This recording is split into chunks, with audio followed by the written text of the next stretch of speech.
ओम नमो नारायण। दोस्तों, हिंदी सनातनी ज्ञान यूट्यूब चैनल पर आपका एक बार फिर से स्वागत है। कृपया इस वीडियो में अंत तक बने रहिए और कमेंट में हर हर महादेव जरूर लिखें। मांसाहार पुण्य है या पाप? जानिए गरुड़ पुराण क्या कहता है। भक्तों, मांसाहार पुण्य है या पाप? आज इस संदर्भ में हम आपको एक कथा सुनाने जा रहे हैं। यह बात उन दिनों की है जब भगवान श्री कृष्ण अपने बालपन में थे।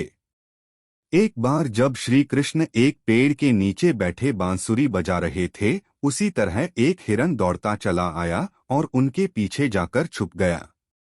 वो हिरन बहुत ही घबराया हुआ था। भगवान श्री कृष्ण ने उसके सिर पर हाथ फेरते हुए कहा, क्या हुआ? तुम क्यों छुप रहे हो? उसका पीछा करते हुए एक शिकारी भी वहां आ पहुंचा और बोला, यह मेरा शिकार है, इसे मुझे दे दो, इस पर मेरा अधिकार है। तब भगवान श्री कृष्ण बोले, हर जीवित जीव पर उसका खुद का अधिकार होता है, न कि किसी का।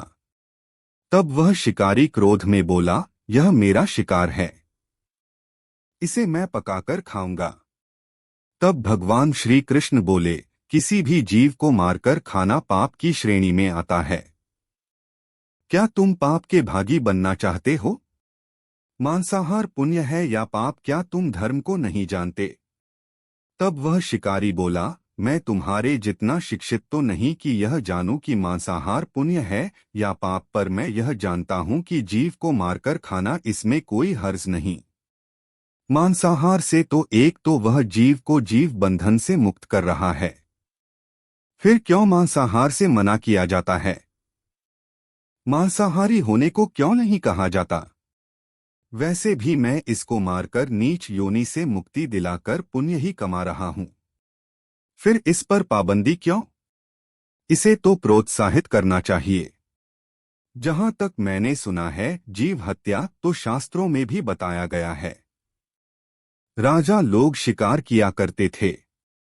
ऐसे तमाम तर्क देते हुए श्री कृष्ण से पूछा कि फिर क्यों ये मांसाहार गलत है और पाप की श्रेणी में आता है? आप ही बताइए, मांसाहार पुण्य है या पाप?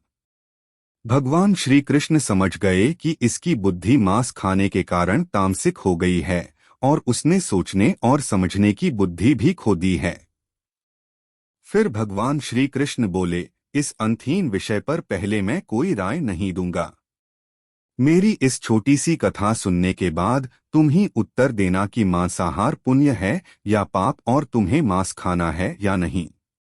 वह शिकारी सोचने लगा कि इसमें मेरा तो कोई घाटा नहीं है, इस कथा को मैं सुन ही लेता हूं, मेरा मनोरंजन भी हो जाएगा और बाद में मुझे इसका मांस भी मिल जाएगा।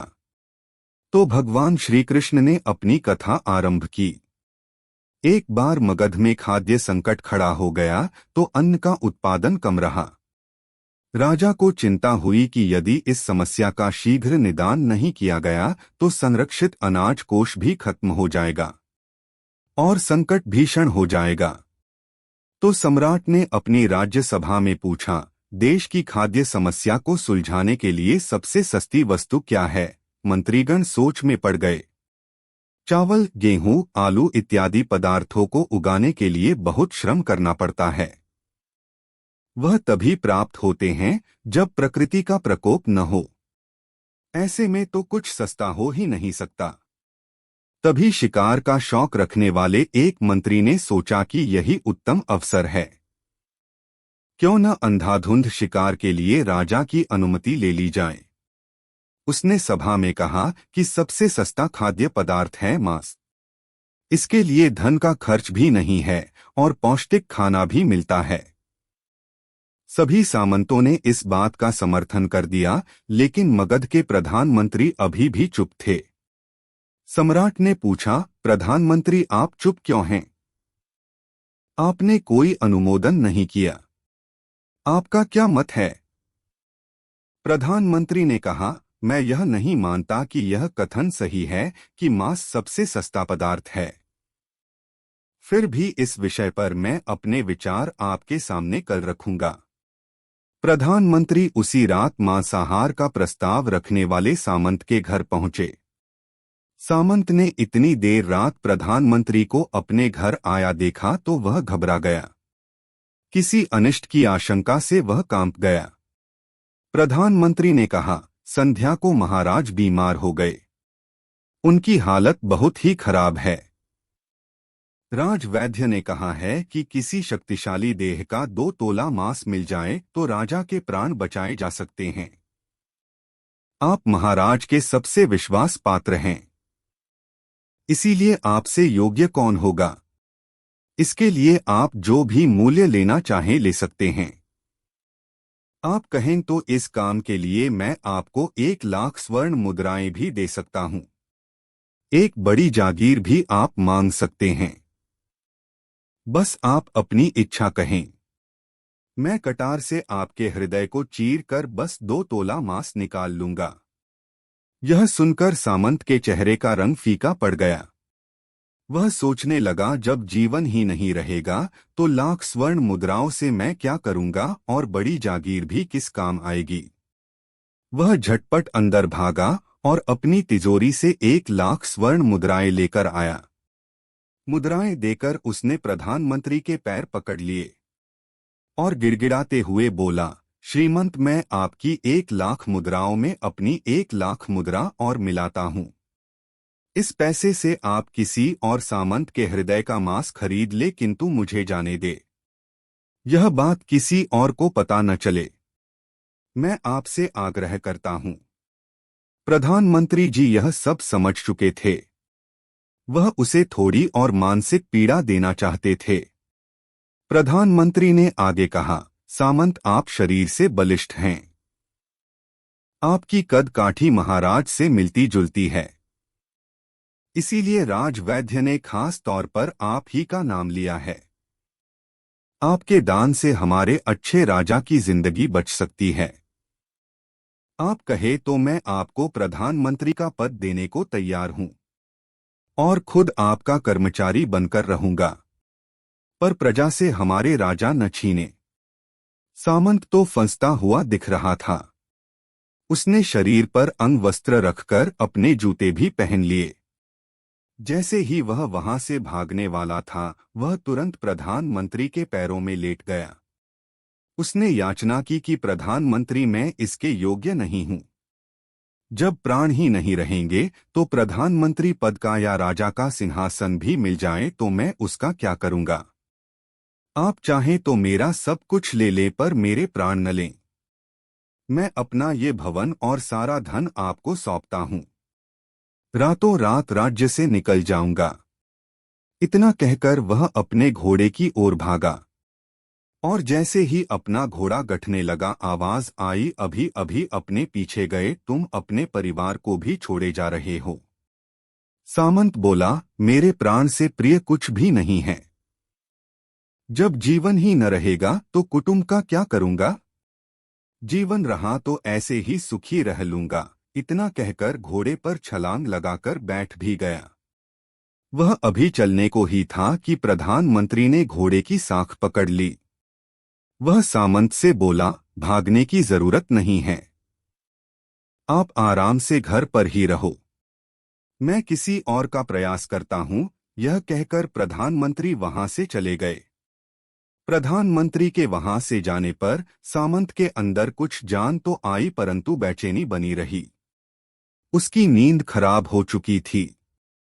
मुद्राएं लेकर प्रधानमंत्री बारी बारी से सभी सामंतों के घर पहुंचे और सभी से राजा के लिए हृदय का 2 तोला मांस मांगा, परंतु कोई भी राजी न हुआ।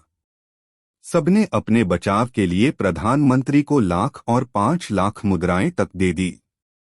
इस प्रकार प्रधानमंत्री ने एक ही रात में करोड़ों स्वर्ण मुद्राएं जमा कर ली।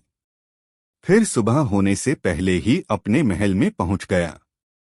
अगले ही दिन राजसभा में सभी सामंत समय से पहले ही पहुंच गए। सभी यह जानना चाहते थे कि राजा स्वस्थ है कि नहीं, लेकिन कोई भी किसी से भेद नहीं खोलता था। सबको राजवैद्य की तलाश थी। उनसे ही उन्हें कुछ सूचना मिल सकती थी।